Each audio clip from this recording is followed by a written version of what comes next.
The Power and Magic of Sex. Jiefeng. March 31, 2021. Edited by Qin Yu.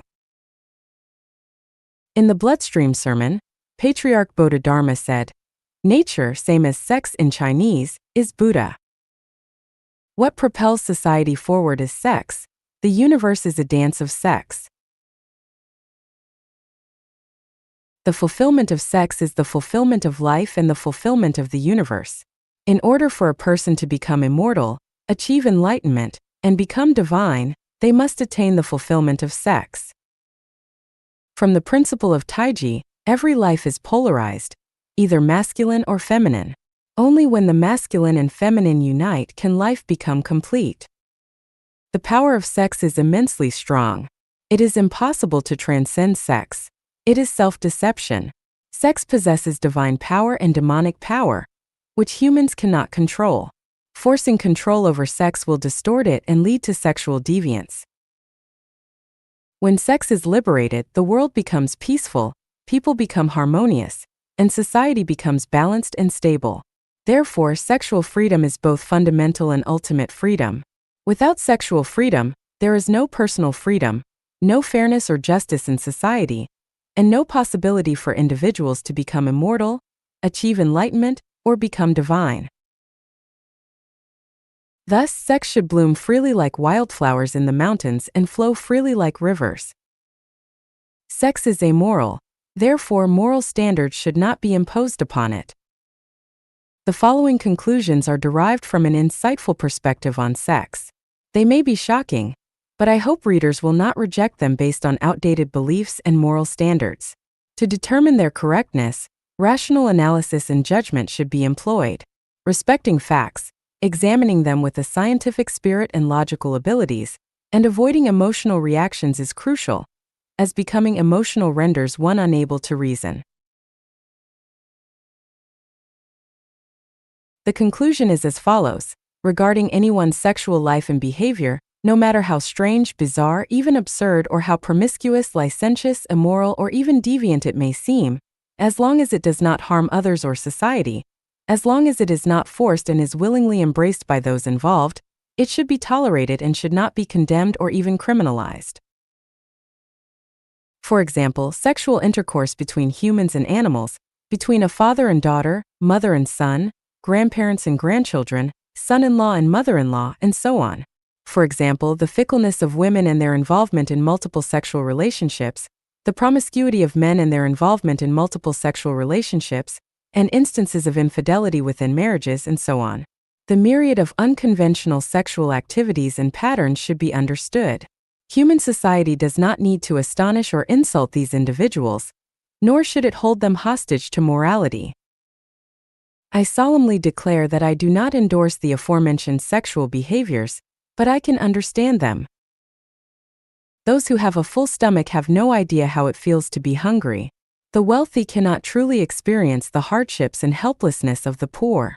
Those with a full stomach cannot set standards for those who are hungry, and the wealthy cannot dictate norms for the poor. This is similar to how lions and tigers cannot establish behavioral guidelines for zebras and gazelles, and wolves cannot set boundaries for sheep. When the powerful drive of sex erupts, the best approach is to satisfy sexual desires. When satisfaction cannot be achieved, people will seek various ways to fulfill their intense sexual cravings. People do not desire to engage in sexual intercourse with animals. However, if conditions for sexual intimacy with humans are not present, they may resort to releasing sexual energy through intercourse with animals. If even that condition is unavailable, individuals may engage in sexual relations with their own daughters, sons, grandsons, granddaughters, uncles, aunts, mothers-in-law, nephews, nieces, and so on. As for infidelity or sexual relationships between masters and disciples, teachers and students, these are already considered quite normal phenomena. In the world of women, sex workers are a group of extraordinary women because they provide countless men with sexual fusion and satisfaction. They are considered great because they adhere to the principle that the higher the degree of shared experience, the greater the value. Therefore, it can be logically deduced that women who engage in sexual relationships with more men and men who engage in sexual relationships with more women should be affirmed, and should not be subjected to condemnation or persecution. Human beings should prioritize reality. Once individuals reach maturity, they enter a stage of sexual needs. Maximizing the acquisition of sexual energy not only leads to happy and fulfilling lives for each person, but also promotes a harmonious and stable society that progresses toward civilization. The prerequisite for human civilization is sexual freedom. Without sexual freedom, human civilization cannot be achieved. Sex is a form of energy and a resource that is inexhaustible. However, when individuals monopolize sexual resources, the resource becomes particularly scarce. Once it becomes scarce, it is inevitable that animal mating and incestuous behavior cannot be eradicated, and the trading of sex cannot be avoided, which leads to troubles, anxieties, pains, and even crimes. Of course, the more sexual partners one has and the higher the frequency, the higher the risk of contracting sexually transmitted diseases, including HIV/AIDS. This negative consequence can be addressed through a program, such as requiring sexual health certificates for sexually mature individuals. This is achievable. However, it is not appropriate to abstain from sexual activities solely because there is a risk of contracting sexually transmitted diseases, just as one does not stop eating because eating can cause various illnesses. Life is like a dream, all space directions are void. We should have full experiences and live our life to the most so that we won't have regrets when we leave the earth. Being satisfied and dying blissfully is better than being consumed by worries and regrets. 一球64智论人类生存模式 One Earth 64 Systems. On the Mode of Human Survival. Xiefeng. April 13, 2021. Edited by Qin Yu. Inspired by the concept One Country, Three Systems of Mr. Li Liangbin, who is from Jianxi Province, let us explore the future mode of human survival. The most ideal life mode for humanity in the future is the Xiefeng-style communism. However, before that, we can implement the One Earth 64 systems as a transitional mode. The so-called One Earth 64 systems implies that there can exist 64 different life modes on Earth. Let's examine the following scenario. In a circle, there are cows, horses, donkeys, sheep, pigs, dogs, chickens, ducks, and geese. Due to their different habits, food preferences, and physical characteristics, conflicts, arguments, and fights often arise between them. Chickens, ducks, and geese often complain that sheep, pigs, and dogs trampled on their eggs. Sheep, pigs, and dogs frequently lament that cows, horses, and donkeys snatch their food. Cows, horses, and donkeys often grumble about chickens, ducks, and geese defecating in their feeding troughs. All the animals blame each other for excessive flatulence, making it unbearable for anyone.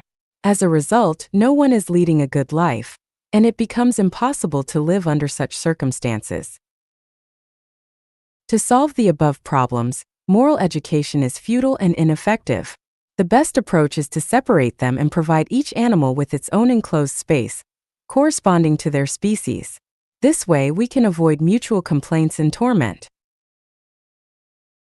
The human species has some similarities to the livestock mentioned above.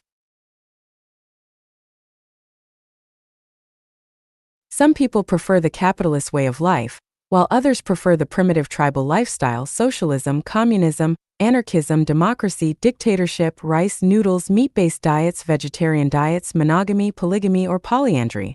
The list goes on. When individuals with diverse preferences are forced into the same mode, conflicts, arguments, and even physical fights are unavoidable. The way to eliminate contradictions and conflicts among individuals is to allow them to live in their respective spheres, where they can find peace and happiness. Therefore, my idea is the One Earth 64 systems approach. For example, all white people could gather in Europe, black people in Africa, and yellow people in Asia. This would eliminate racial discrimination. Those who prefer the capitalist system could come together to engage in capitalism, while those who prefer the socialist system could come together to practice socialism, and those who prefer the communist system could come together to pursue communism. Similarly, those who embrace Christianity could gather in one place, those who follow Islam could gather in another place, and those who practice Buddhism could gather in yet another place, and so on. Likewise, those who enjoy noodles could eat noodles, those who prefer rice could eat rice, those who enjoy meat-based diets could come together, and those who prefer vegetarian diets could gather as well. Those who prefer monogamy could form their own society, those who prefer polygamy or polyandry could form their own society, and those who advocate for a society without marriage could form their own community for shared relationships. In this way, just like providing separate spaces for cows, horses, donkeys, sheep, pigs, dogs, chickens, ducks, and geese, humans no longer need to argue and fight with each other due to differences in personality, interests, and so on. Why 64 systems?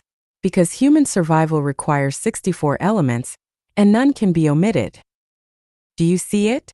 Cows, horses, donkeys, sheep, pigs, dogs, chickens, ducks, and geese are arguing together without any value or meaning, and their arguments will never end.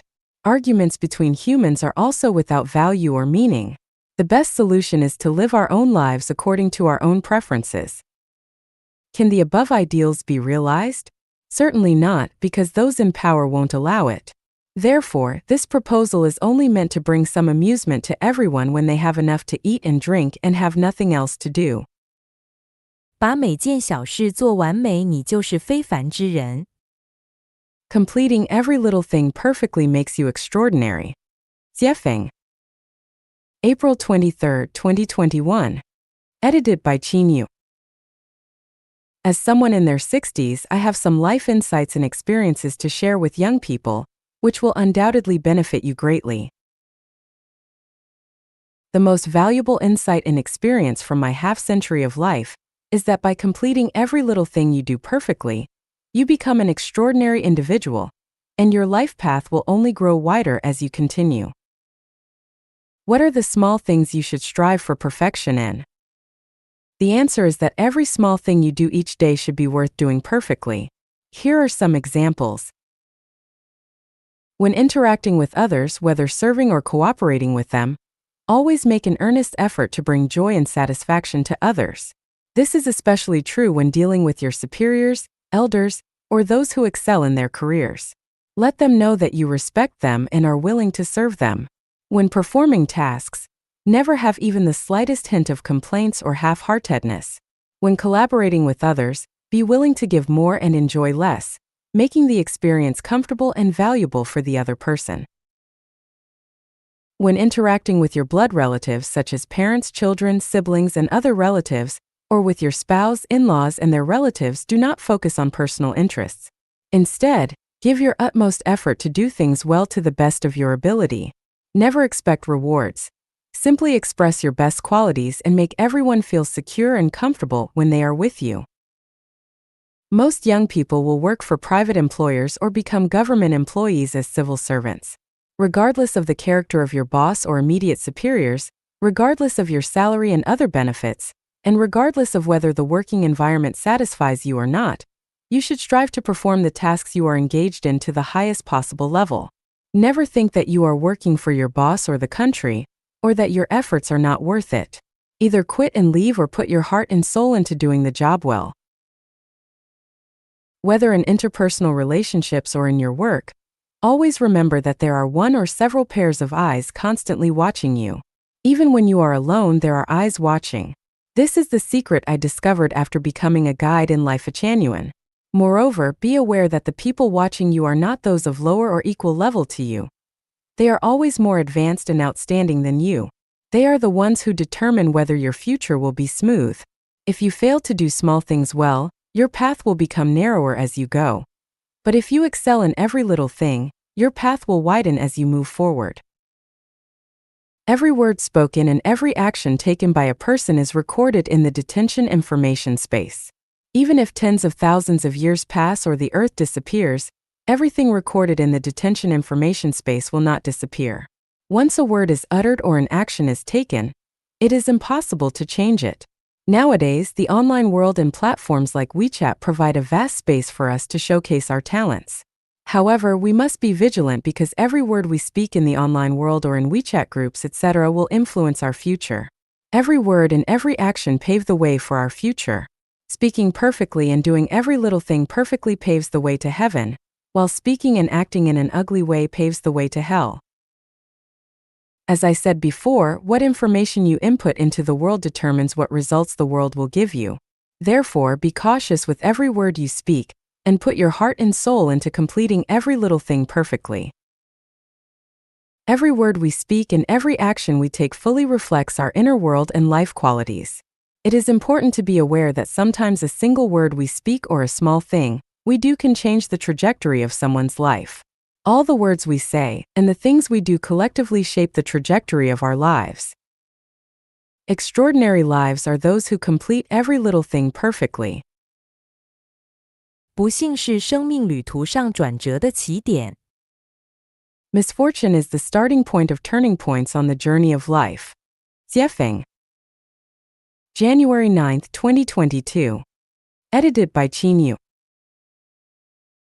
As a guide in Life Achanuan, I understand that Life Achanuan members who follow the guide to climb the peak of life know that whether it's the articles I write or myself, everything is presented truthfully and transparently to the public. I have nothing to hide or conceal. I am transparent, I am real. There is no hypocrisy, no artificiality, no pretense, no schemes, no tactics. What I say may not be completely correct, and what I do may not be flawless, but what I say and do is a genuine expression of my true self.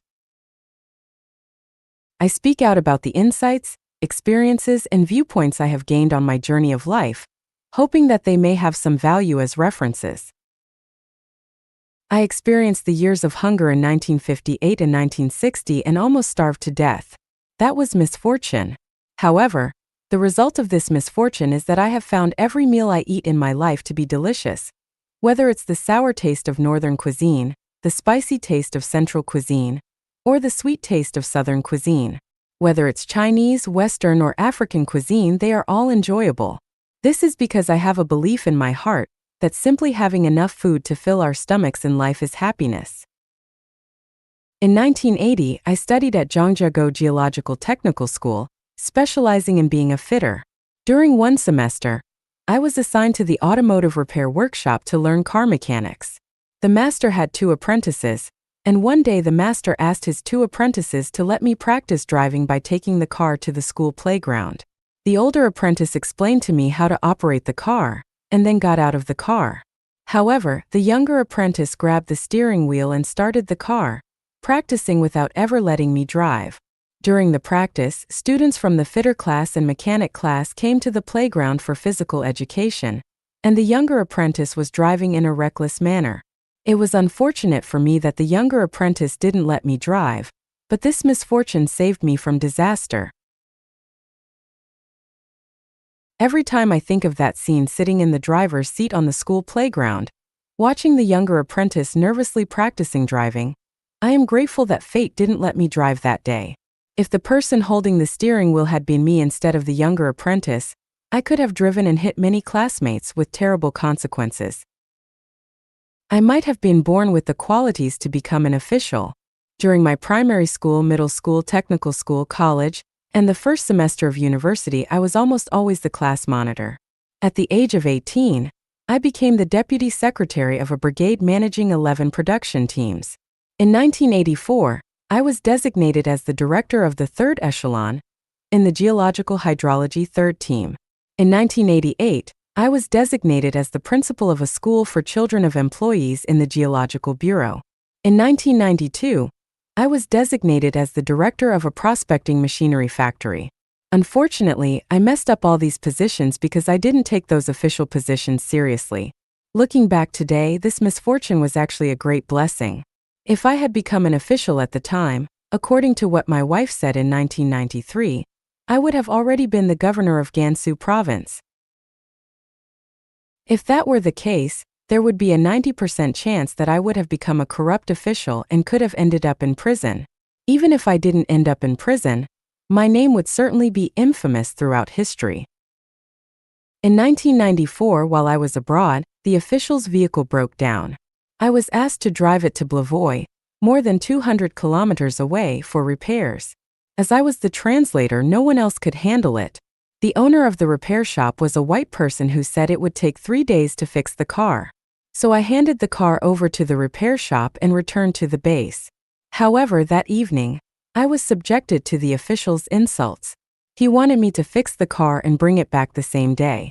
Faced with such irrational treatment from my superior, I quit on the spot. This unfortunate event led me to leave the system I had finally entered. Later, I started my own business and embarked on the path of self-reliance. Thanks to the irrational insults from the official, I finally found my path to freedom.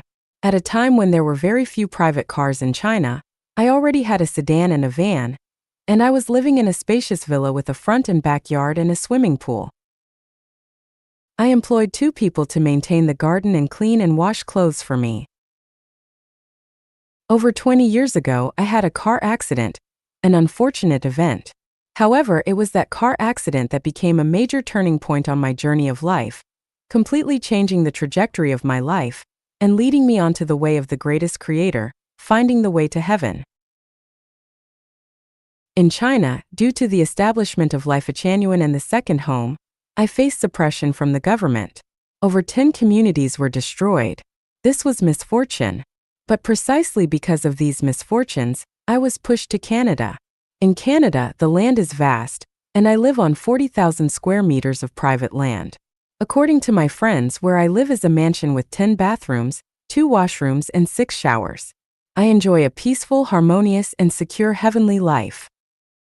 From the aforementioned unfortunate events, what have we realized? In fact, when we encounter unfortunate events, we feel anxious, suffer, worry, and even become resentful. However, in most cases, misfortune is precisely the turning point in life. It is truly said, good fortune lies within bad and bad fortune lurks within good. When we understand this, when faced with misfortunes on the journey of life, we face them calmly, accept them willingly, and may even secretly rejoice. Therefore, when misfortune befalls us, we must remain calm, not panic, not go mad, not complain, and certainly not become angry. As long as we are alive, we can await the day when the clouds disperse and flowers bloom. The members of Life Genuine all know that when I lost sight in one of my eyes, everyone worried about me. But I smiled and declared, "Haha! From now on I can see everything clearly with just one eye." Since the day I began losing my eyesight until today, I haven't really cared about the loss of one eye. Who knows whether it is a good thing or a bad thing? When the Chinese government released a video message calling the second home created by Life Genuine an evil community, I laughed and felt delighted all day long. How marvelous! Darkness curses the light, and the light becomes even brighter. Calling me Xiefeng, evil only serves to prove that it is a case of thieves crying, "Catch the thief." As a result, the status, value, and significance of Life Genuine in history will shine even more brilliantly, and future generations will have profound respect when they hear about Life Genuine. When numerous unfortunate events occur on the journey of life, congratulations! The gates of heaven have already opened for you. Misfortune is the starting point of turning points on the journey of life. Please cherish misfortune. 仇富必将贫穷。 Hating the wealthy will lead to poverty. Jiefeng. January 12, 2022. Edited by Qin Yu. Philosophy tells us that the principle of unity of opposites is universal in the universe. For everything there exists something that is its opposite. If there is an up, there must be a down. If there is beauty, there must be ugliness. If there is wealth, there must be poverty, and so on. This existence of opposites is not only reflected in the external world, but also within ourselves. It means that within the same person, there can also be opposing aspects. For example, if you dislike wearing clothes, then you can only be naked. If you dislike the truth, you can only live in falsehood. If you dislike men, you can only become a woman. Therefore, if you hate the wealthy, you will inevitably head towards poverty. From this, we discover a pattern. Things tend to move towards their despised opposite. Based on this pattern, we can draw the following conclusions. If you hate heaven, you will move towards its opposite, hell. If you hate hell, you will move towards its opposite, heaven. If you despise landlords, capitalists, and the wealthy, then you will move towards being a poor farmer, a wage laborer, or a beggar. If you despise violence, you will move towards peace. Likewise, if you despise peace, you will move towards violence.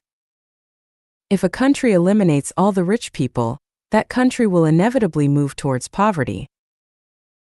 If a country despises civilization, it will move towards ignorance and backwardness. If all members of a nation respect, admire, and protect the wealthy, that nation will move towards prosperity and strength.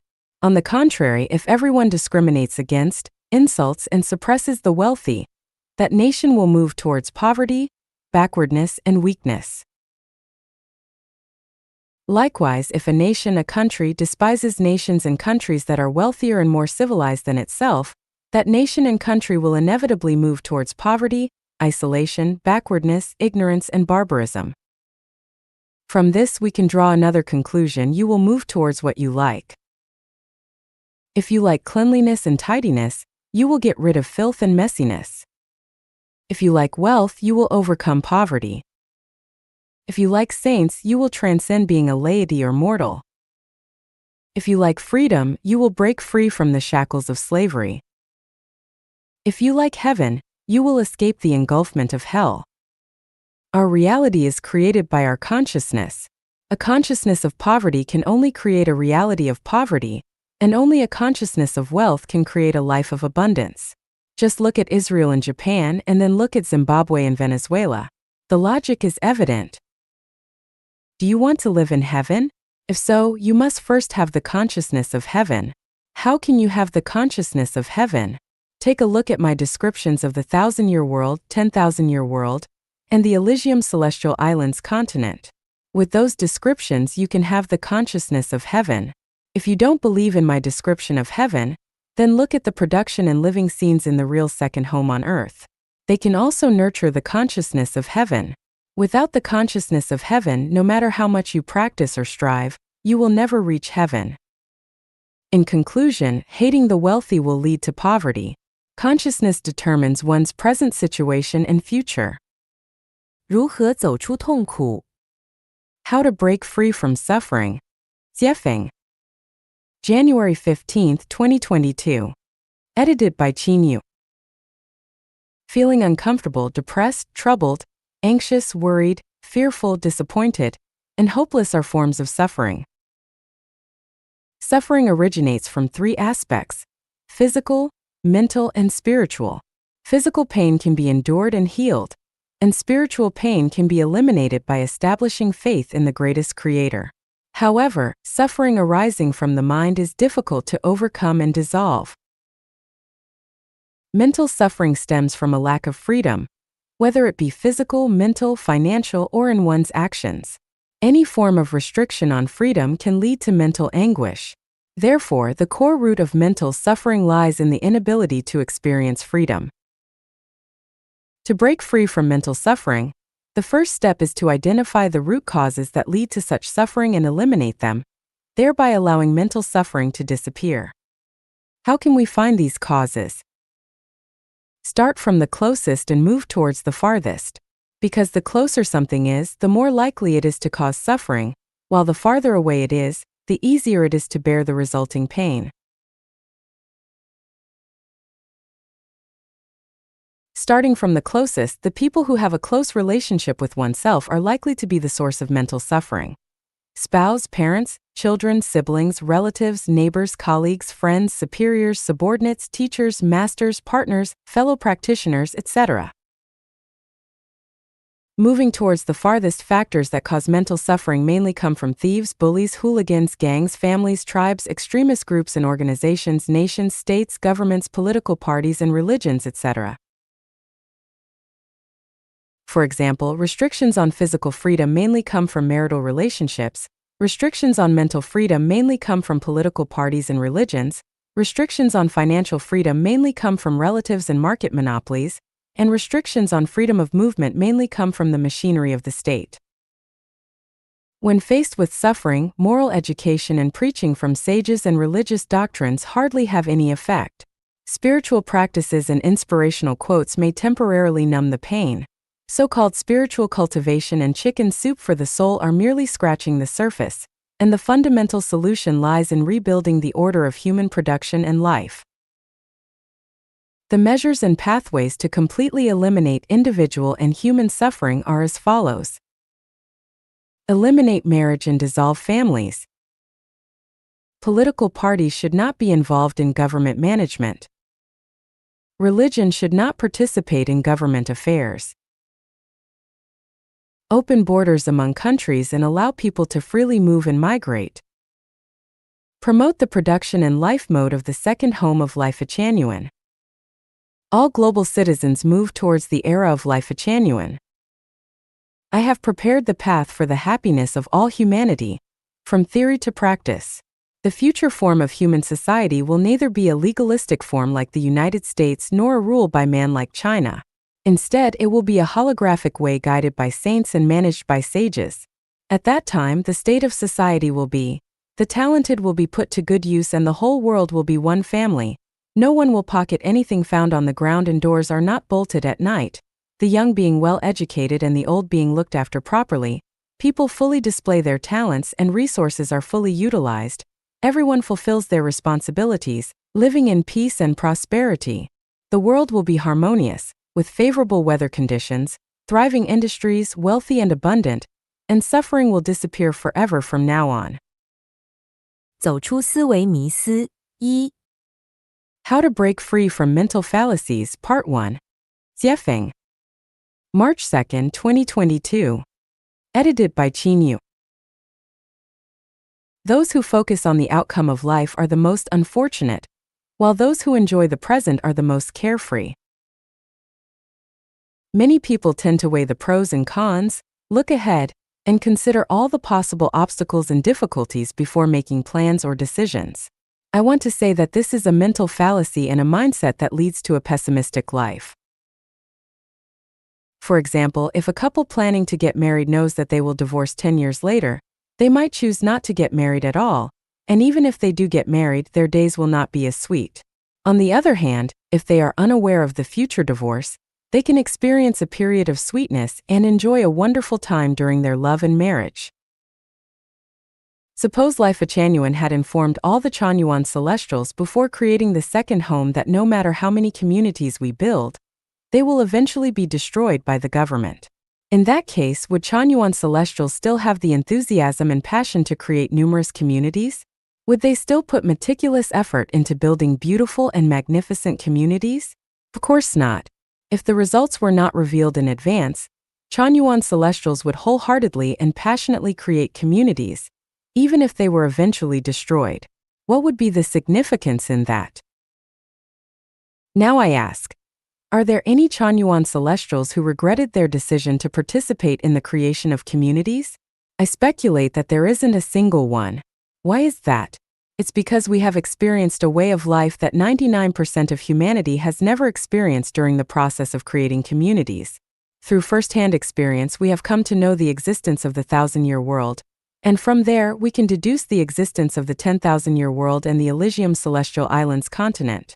At the same time, we have experienced true happiness, joy, freedom, and bliss. As a result, our vision has expanded, our mindset has grown, our state of being has elevated, and our understanding of the current state of human society has deepened. Most importantly, our consciousness has transformed from human consciousness to celestial consciousness.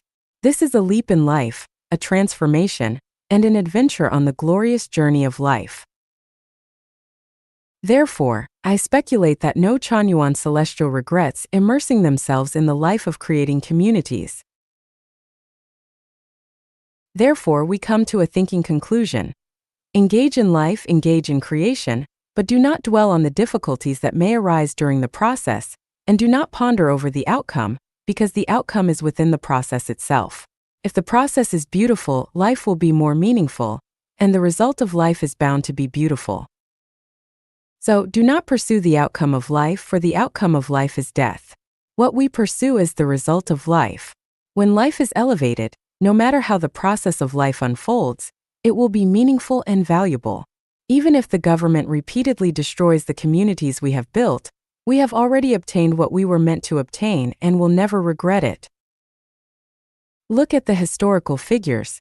The outcomes of their lives are almost always unfortunate. Knowing that life can be unfortunate, yet people in the present still passionately strive, struggle, worry, suffer, laugh, and cry. This grand drama of life on the stage continues to play out without any novelty.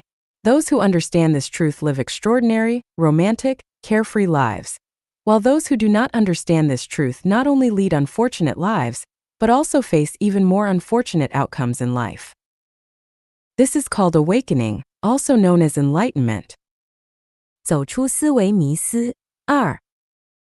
How to break free from mental fallacies, Part 2.